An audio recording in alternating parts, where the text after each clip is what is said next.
वालेकुम स्टूडेंट्स, क्या हाल है। Welcome to my channel home tutor by Junaira. उम्मीद आप लोग खैरियत से होगे, घर में होगे, सेफ़ होगे। बच्चों, आज हम लेंगे 9th का केमिस्ट्री का लेक्चर। ये है हमारे पास स्ट्रक्चर ऑफ एटम, यूनिट वही है, ठीक है। और टॉपिक जो है वो है जी बोहर एटॉमिक मॉडल। लास्ट जो हमने लिया था वो था रदरफोर्ड एटॉमिक मॉडल, तो आज जो हम ले रहे हैं वो है जी बोहर एटॉमिक मॉडल, ठीक है। रदरफोर्ड की जो उसका जो मॉडल था वो रिजेक्ट हो गया, उसमें बहुत सारे डिफेक्ट्स थे। उन डिफेक्ट्स को ख़त्म करने के लिए, कॉप अप करने के लिए तो उनको मद्देनज़र रख के बोहर ने अपना मॉडल पेश किया 1913 में, ठीक है। 1930 में इसने अपना मॉडल पेश किया और इसका जो मॉडल की फाउंडेशन रखी गई या इसका मॉडल बेस कर रहा था वो था क्वांटम थ्योरी में, ठीक है। क्वांटम थ्योरी जो थी ये प्लैंक्स ने दी थी। इस पे जो है प्लैंक साइंटिस्ट उसने दी थी, तो उसने मैक्स प्लैंक की थ्योरी पे इसकी जो बेस कर रही है, इसका मॉडल बेस कर रहा था वो क्या था वो हम देख लेते हैं। बोहर मॉडल बेसिकली ये था कि जो इलेक्ट्रॉन रिवॉल्व कर रहे हैं डज़ नॉट अब्जॉर्ब और एमिट एनर्जी कॉन्टीन्यूसली। जिस तरह आप ये वाला पॉइंट देख रहे हो, इसमें हमारे पास जो है वो क्या कह रहा है कि एनर्जी जो है वो एब्जॉर्ब, इलेक्ट्रॉन जो है वो कॉन्टीन्यूसली नहीं कर रहा, ना एब्जॉर्ब कर रहा ना इमिट कर रहा। अगर वो कॉन्टीन्यूसली इमिट और एब्जॉर्ब कर रहा है तो ये फिर रदरफोर्ड वाले मॉडल की बात हो जाएगी, ठीक है। नेक्स्ट हमारे पास इसमें बात होती है जी हर ऑर्बिट की अपनी एक फिक्स्ड एनर्जी, अपनी फिक्स्ड एनर्जी है। उन एनर्जी लेवल पे जो है इलेक्ट्रॉन रिवॉल्व कर रहे हैं, ठीक है। अब जिस तरह आप ये देखो, ये जो मैंने डायग्राम बनाई हुई है ये बोहर एटॉमिक मॉडल की है, जिसमें आप ये देख सकते हो क्लियरली कि जो शेल्स बनाए हुए KLM 3 शेल्स हो गए। मैंने नंबर 1, नंबर 2, नंबर 3 लिखा हुआ है। अब ये वाला इलेक्ट्रॉन जो है L में वो जाना चाह रहा है M में, तो वो एनर्जी अब्जॉर्ब करेगा बाहर से, एनर्जी उसकी बढ़ेगी, then it will move in the M shell, ठीक है। सिमिलरली अगर कोई शेल कोई इलेक्ट्रॉन अपर शेल से या हायर शेल से लोअर शेल में आना चाह रहा है, अब हायर शेल की डेफिनेटली एनर्जी ज़्यादा होगी, तो वो एनर्जी जो उसने अब्जॉर्ब की थी वो यहाँ वो एनर्जी रिलीज़ करेगा, उसकी एनर्जी कम होगी, then it will come into the lower energy level, ठीक है। That is that change in energy and is equals to Planck's constant into frequency. ये हम डिटेल में आगे देख लेते हैं। तो ये पहले आप मॉडल समझ लो, इसमें है क्या बेसिकली कि उसने बताया हुआ है कि ऑर्बिट्स जो हैं वो फिक्स्ड, हर ऑर्बिट की अपनी एक फिक्स एनर्जी है। मतलब K शेल है तो उसकी अपनी एनर्जी है, L की अपनी, M की अपनी है। ये नहीं कि इलेक्ट्रॉन ये वाला जब जिसका दिल कर इधर आ जाए, वो अगर उसने आना है कॉन्टीन्यूसली वो नहीं आ सकता, अपने अंदर से एनर्जी मिट अब्जॉर्ब करेगा। वो इसने करनी है, एनर्जी लेगा तो वो जाएगा अपर शेल में, हायर शेल में, और अगर वो एनर्जी रिलीज़ करेगा that will come into the lower shell, ठीक हो गया जी।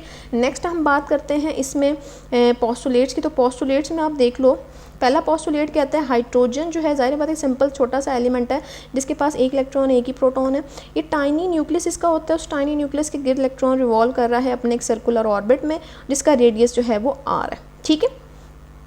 हर ऑर्बिट की एक फिक्स्ड एनर्जी है जो क्वांटाइज्ड है, जो फिक्स्ड है। हर ऑर्बिट की अपनी एक एनर्जी है, जैसे K की, L की, M की अपनी अपनी एक एनर्जी है। वो एनर्जी इसकी है अपनी, जिसमें वो इलेक्ट्रॉन रिवॉल्व कर रहे हैं, ठीक है जी। आगे हमारे पास आ जाता है, अच्छा जिसके बाद हम बात करते हैं कि इलेक्ट्रॉन डज नॉट एमिट और absorb energy until it jumps from one orbit to another. वो मैं पिछली डायग्राम आपको समझा दिया।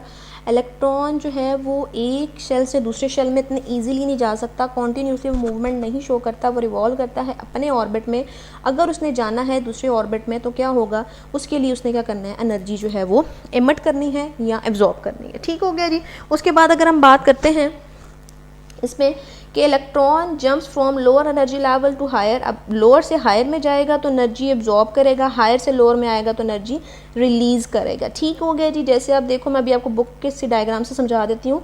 That is a difference between, ये जो है difference between the energy in higher energy level और लोअर एनर्जी लेवल की एनर्जी को डिफ्रेंशिएट करेंगे। ये इक्वल आ जाएगा हमारे पास प्लैंक्स कांस्टेंट और साथ में फ्रीक्वेंसी की H प्लैंक्स कांस्टेंट है, जिसकी वैल्यू 6.63 10⁻⁻34 जूल सेकंड। बेटा आपको याद करनी है, ऑब्जेक्टिव पॉइंट ऑफ व्यू से आ सकती है।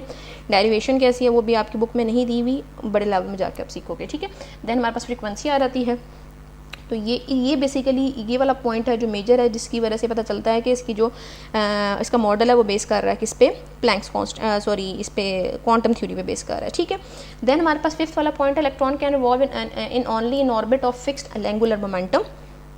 किसी भी फिक्स्ड एंगुलर मोमेंटम में जो है वो कह लो कि इलेक्ट्रॉन रिवॉल्व करता है अपने ऑर्बिट से फिक्स्ड एंगुलर मोमेंटम। और एंगुलर मोमेंटम का आप ये फॉर्मूला देख लो, that is mvr is equal to nh divided by 2 pi. mvr हमारे पास mass multiply by velocity multiply by radius is equals to number of orbit, h Planck's constant, 2 pi हमारे पास constant होता है, n नंबर ऑफ ऑर्बिट है, चाहे वो 1 है, चाहे वो 2 है, चाहे वो 3 है। ठीक है जी, ये हमारे पास थे 5 पोस्टुलेट्स, बहुत ईजी हैं ये। नेक्स्ट अगर हम बात करते हैं डिफरेंस की, तो उसके लिए सबसे पहले हम बात करेंगे इसकी क्या नाम है, पहले हम उसकी डायग्राम से देख लेते हैं। ठीक है, तो उसकी डायग्राम के अंदर जो है वो क्या है, ताकि आप लोगों को इजीली क्लियर हो जाए। जैसे आप ये देखो, अगर मैं आपकी बुक की डायग्राम से आपको समझाऊं, ठीक है जी,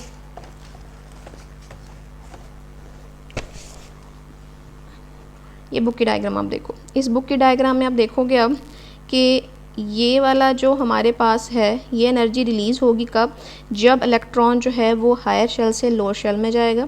जब उसने अपर शेल में जाना है, हायर शेल में जाना है, तो इट विल एब्जॉर्ब एनर्जी। ठीक है, कि एल हमारे पास शेल है, n is equals to 1, n is equals to 2, n is equals 3, number 1, number 2, number 3। तो ये टोटल हमारे पास जो बोहर एटॉमिक मॉडल आता है वो है।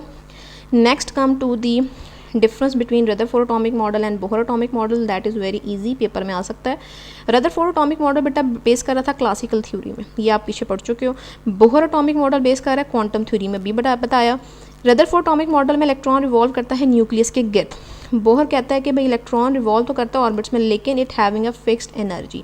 ठीक हो गया। नेक्स्ट इसके बाद बात करते हैं हम, इसने कोई ऑर्बिट का जिक्र नहीं किया था, बोहर ने ऑर्बिट का जिक्र किया कि उसका एंगुलर मोमेंटम होता है। एटम्स जो हैं वो प्रोड्यूस करते हैं कॉन्टीन्यूस स्पेक्ट्रम, करना चाहिए उनको, जबकि लाइन स्पेक्ट्रम ऑब्टेन हुआ था हाइड्रोजन की वजह से। बोहर एटॉमिक मॉडल में लाइन स्पेक्ट्रम ऑब्टेन होना चाहिए। एटम का structure according to Rutherford collapse हो सकता है, क्यों? क्योंकि it will continue absorb, electron will continue absorb energy and emit it will until it fall on the nucleus, that's why the structure of atom destroyed। जबकि हमारे पास जो Bohr atomic model है बेटा, उसका क्या है कि एटम जो है वो एग्जिस्ट करता है, क्यों? क्योंकि इसके मुताबिक एटम के अंदर जो इलेक्ट्रॉन है वो फिक्स्ड एनर्जी लेवल्स में मूव कर रहे हैं, उनकी वो रिवॉल्व कर रहे हैं, उनकी उस वो जो अपने फिक्स्ड ऑर्बिट में रिवॉल्व कर रहे हैं, वो अपने ऑर्बिट से दूसरे ऑर्बिट में जाएंगे, या तो एब्जॉर्ब करेंगे एनर्जी या वो रिलीज़ करेंगे। तो ये बेसिकली हमारे पास आज का टॉपिक था। इसमें कोई क्वेश्चन वगैरह क्यूरी वगैरह हुई तो पूछिएगा। अपना ख्याल रखिएगा, दुआओं में याद रखिएगा। अल्लाह हाफ़िज़।